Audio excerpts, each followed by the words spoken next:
what's the Geboy, what's the build of this Perek Lamed Zayin? We're at a new paragraph on the bottom of Mem Zayin Amud Aleph, okay? The build of this Perek is that we talked before about when you have bittul, you're mamshech the Shechina. This is the discussion we were having. And we had different bittles. The bittul of Teira is mamshech the Shechina into your moyach and your nefesh alakis and the lavush. The bittul of mitzvahs is mamshech Shechina to your nefesh abahamis and to your guf. And the Perek Lamed Zayin he adds the bittul of mitzvahs is not only mamshech the Shechina into your guf, your nefesh abahamis, it's mamshech your bittul into the gashmi the kinachos. But then the Rebbe goes back to Teira and says, hey, wait, don't forget about Teira. Even though I said to you before in Perek Lamed Hey that Teira is a bittul only of the moyach. And therefore it's mamshech only the Shechina into the nefesh alakis and the lavush. Nefesh alakis, I changed my mind. Because Teira has akima svasov.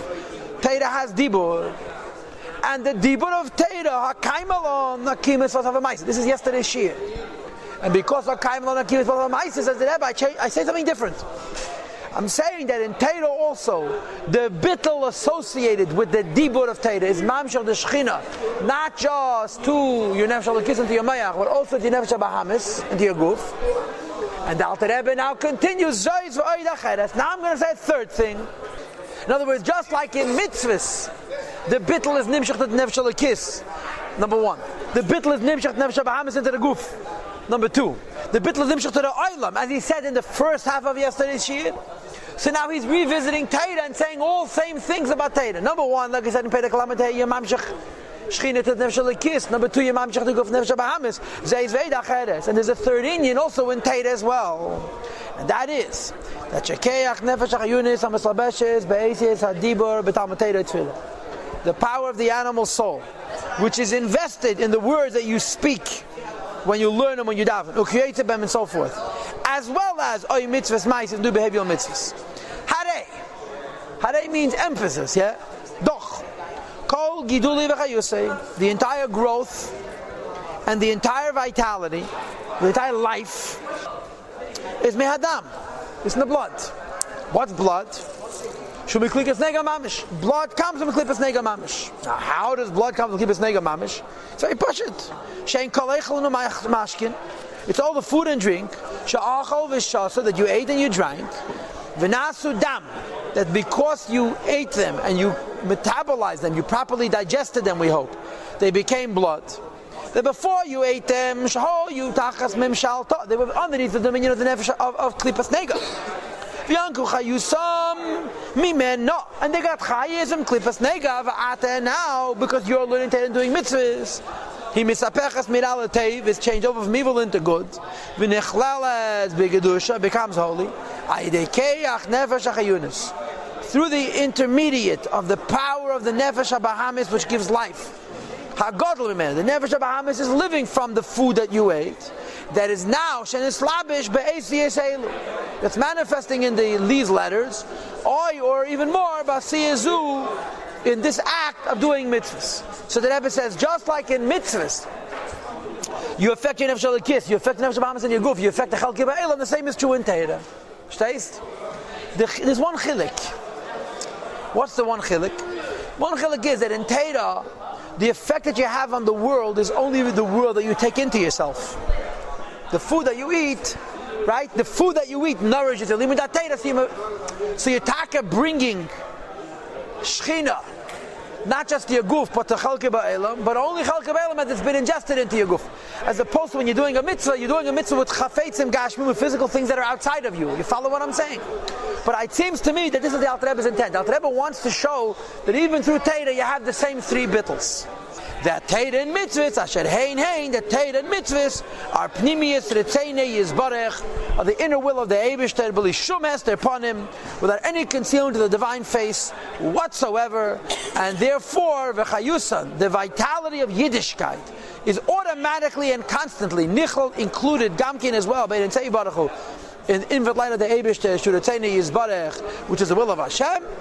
And then the vitality of the Yiddishkeit is Nichlal Ve'el, it ascends and it rises up, Gamkin also, Keach Nefesh Achayunis, the power of the animal soul of a Yid, and his Guf, and Chalke Ba'elam.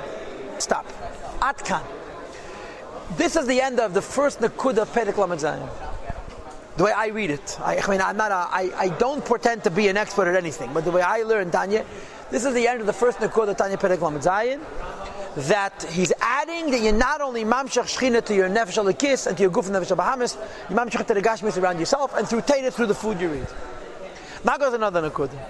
And the other Nakuda is called Gama Sa'el Nosam Belibam. The whole world is in Klal Yisrael. The 60 million Jews, let's say for argument's sake, the world is divided into 60 million pieces. Each Yid has a chelik. And when each Yid does his avodah, he affects his nefesh alekis, he affects his nefesh abahamis in his guf, he affects his gashmis dik and achosim, and he affects his chelik in the world. So the Rebbe now says, when Yidden get their act together, they change the whole planet.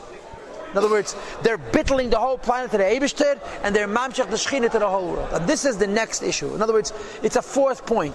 It's not just my neshama, my guf, my chafetzim, it's the ganze Welt. Says the Rebbe, and as a result of all of this, Tala Gamkein, we can uplift and also close Klipas Nega. Klipas Nega as a whole. Shehi, which is close Achayas Shalamazeh Agashmi Vachum. That Klipas Nega as a whole is the vitality and the life of this world, Bechlal. That kasher, when and if kol haneshama, if all Yidden, v'nefesh alekis shebakol Yisrael, and the divine soul which is in the collective Jew, hamizchalekes, which is divided with protis in detail, l'shishim riba in 600,000 parts. Now notice the language. When he says shebakol Yisrael, what does he mean with the word shebakol Yisrael? Literally, kol Yisrael means all Jews, right? But over here, the words kol Yisrael means as Jews are a kal, as Jews are one. The point where Yidden are one, they encompass the whole, they're in essence, they encompass the whole world. And when Yidden has a oneness, do bittul in Teda and in mitzvahs and in birudim of Gashmiim, they bring in Aliyah and they bring down Shechina to Klal Olam Hazeh. This idea of klal, you should know, appears in Tanya a few times. I say the place where it's most pronounced is in Tanya Perek Mem Aleph. With Alter Rebbe says, L'shem Yichad, B'shem Kol Yisrael. I have no business saying L'shem Yichad, I'm no Mekubal. But B'shem Kol Yisrael, Klaus Yisrael, the Shachas to everything. We had it also earlier, B'negei to Avim Suteres, Tanya Perek Ches. Every time he talks about Pintel Yid, he doesn't say your Pintel Yid and your Pintel Yid. He says, Avim Suteres, Shebeteva Klaus Yisrael. The idea of a Pintel Yid is part of us, not as we are individuals, part of Klal. It's a very Yisaydizik in Tanya. The power of Yidden as a collective. And you should know, Chassidim translate this. Hanasi hu HaKoil. It's the connection between Chassidim and the Rebbe. Whenever it comes to Yechid things, when it comes to Atzmiyazdik things, we say we get the Koyach from the Rebbe. Because the Rebbe is the Koil. This word, Shebekol Yisrael, could be the Nasi. Hanasi hu HaKoil. Shebekol Yisrael. Right? Kashakol anishama v'nefesh alekis shebekol Yisrael. When every nisham nefesh alekis of Yidden as they are in a madrega of Kol Yisrael, right? And if you were a fanatic, you would say Hanasi hu HaKoil. That later on Take Hamizchalek, as it subdivides bepratis in detail shishim riba, the 600,000 Jews. And in Kabbalah it says each one of the 600,000 Jews has 600,000 sparks, right? That's how many neshamas there are. And each one of us does our piece as parts of the cloud, as opposed to individuals. Tekayim kol nefesh pratis, each individual neshama will do. Kol tayag mitzvah Teda, all the 613 mitzvah Teda. And he starts off with the negative. Number one, Shasa Leita said the 365 negative commandments. Lahafrit Shasa Gidim, to separate the 365 nerves and veins and sinews and arteries. Shel dam nefesh achayun shebeguf, of the blood of the animal soul which is in the body. Shel yinku v'yikablu chayis, they should nourish and receive life. By doing an Aveda, by doing one of the severe in Yadim, the three severe klippos. And I guess in a unique way, when you eat treif, it becomes you, but it's true of all Avedas. Shemehen nishpais, which is the flow of life. To Shasa Leita said that I said that Van Feim, the 365 negative commandments and the biblical Avedas and their branches, Shemeh derabbanan with derabbanan. And as a result, v'shuv so no more. Therefore, leituchal nefesh hachayunis. If the Yid would do Avedis, it would be impossible for the animal soul, la'al sal Hashem, to rise up to the Eibishter.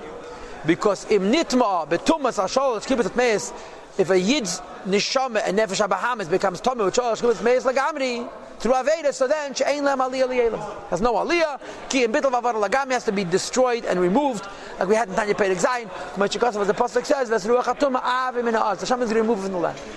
So if you do an Avedi, you become Shalosh with Meis Lagamri. Become Shalosh with Meis Lagamri, you can't go up anymore unless you do Tshuva Me'ahava. So don't do any Avedis. So you have no Shaykhis, the Shalosh with Meis Lagamri. So you're free to rise, and then of course, then you do the mitzvahs with Bittul. And as a result, your Bittul is Lahamshech Ein Tzei Baruch Olamata. It brings down the Shechina, which is called Ein Sof down here. Lahala is light to go up to the Eibishter or Lakasher, and to tie or Yached and to unified by into the Ein Sof, Klolus, HaNefesh HaChiyunus, the general Nefesh HaChiyunus, Shabbatamach Evri Aguf, for the 248 limbs of the body, B'Yichud Gomer, in a perfect union, L'Yes L'Chad Mamish, to be one Mamish. K'meisha Allah, B'Tzeini Yizbarach, which fulfills the will of Hashem. What is the will of Hashem? Shali Yes Lei. And of course the Rebbe adds, Yizbarach, Direh B'Tachtenim, Hashem wants a home in the lowest realm. A home in the lowest realm means to bring on it Ein Sof, to be Masha the Shechina through the Bittul, and when Yid have no Avedis, and Yidden use Gashmi as dika things, to do the 248 Gashmi as dika mitzvahs, they're bringing the Shechina down, not just to their Neshama, and their mind, not just to their Guf and Nefesh HaBahamis, not just to their Gashmi as dika Chafetzim and to their food, but to their piece of the world. And when we do it collectively, we lift up the whole world. And then a Yid, and ultimately the whole world becomes a chai for the Eibush like the Avos themselves. Stop. We're in the middle of something. This point that we're currently learning is going to continue until page 96, Ubazeh, where he speaks about tzedakah, which is, so to speak, the home stretch of this sugya. We're going to be speaking more. I see this as a fourth dimension. The first dimension is your neshama and your mayach. Second dimension is your guf and nefesh habahamis. Third dimension is your gashmis. The fourth dimension, you can't do this by yourself. Your personal possessions, your home, you have a chalke ba'elam maybe in China, you don't know where it is, b'chalal. Your gashmis means what you know you want. The fourth dimension is to lift up the whole gashmistic world. When Yidden get together, each Yid does his piece, doesn't do Avedis, and does the Bittul, so he lifts up his chalke ba'elam wherever it may be. There's going to be one more point mentioned tomorrow. In the middle of the scheme of chalke ba'elam, and that is that if we do this, Shalosh Klipas Meis Lagamri dies. Because Shalosh Klipas Meis Lagamri needs Klipas Nega. And if we lift up Klipas Nega, we cut off its lifeline. And this becomes like a fifth insight into this whole scheme. I'm trying to present to you these three prakim, so you should see the development of the idea. First the bittul of the neshama and the mayach, then the guf nefesh habahamis, then your gashmias, then chalke be'elam, and it kills Shalosh Klipas Meis Lagamri. And this will do a mitzvah tomorrow.